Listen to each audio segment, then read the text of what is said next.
Okay, so for this one, we're going to start in and we're going to simplify this guy with all of the exponents. So the first thing I want to do is if there's parentheses going on, I want to take this expression, this exponent up here, and I want to air quote distribute it on in.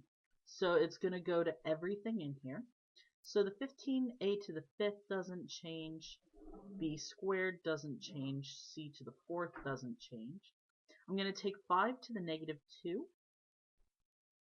a to the negative 2, b, now remember we're going to multiply these, so negative 2 times negative 2, so this is to the 4th, c to the negative 2.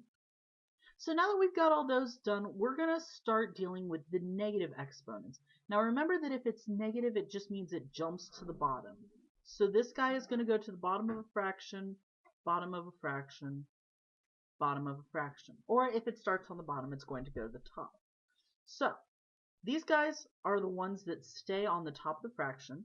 So 15, a to the 5th, b squared, c to the 4th, b to the 4th, over, now I'm going to put these guys down on the bottom.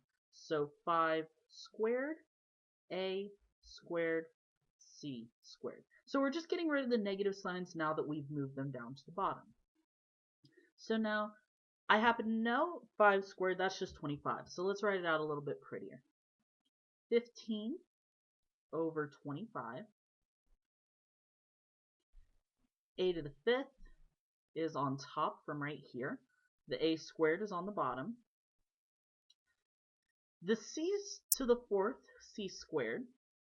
So c to the 4th is on top, c squared is on bottom. Now I'm leaving the b's alone because if you'll notice, the b's are both on the top.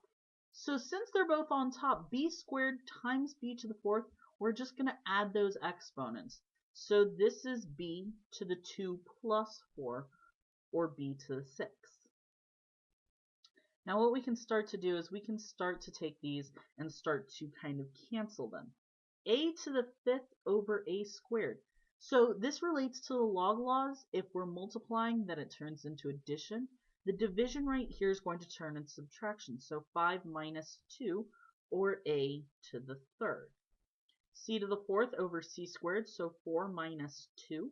This is c squared. Oop, I forgot to leave room for my b to the 6. I'll just snag that on here. Now, the 15 over 25. You don't have to do this part, but I think it's helpful. These are both divisible by 5. So if I cancel by 5s, I'm going to get a 3. Divide by 5, I get 5. So 3, and the 5 stays on the bottom. So there it is, fully simplified. The last thing I want you to do is just to double check that all your exponents are positive numbers, because that's going to be really helpful towards the end.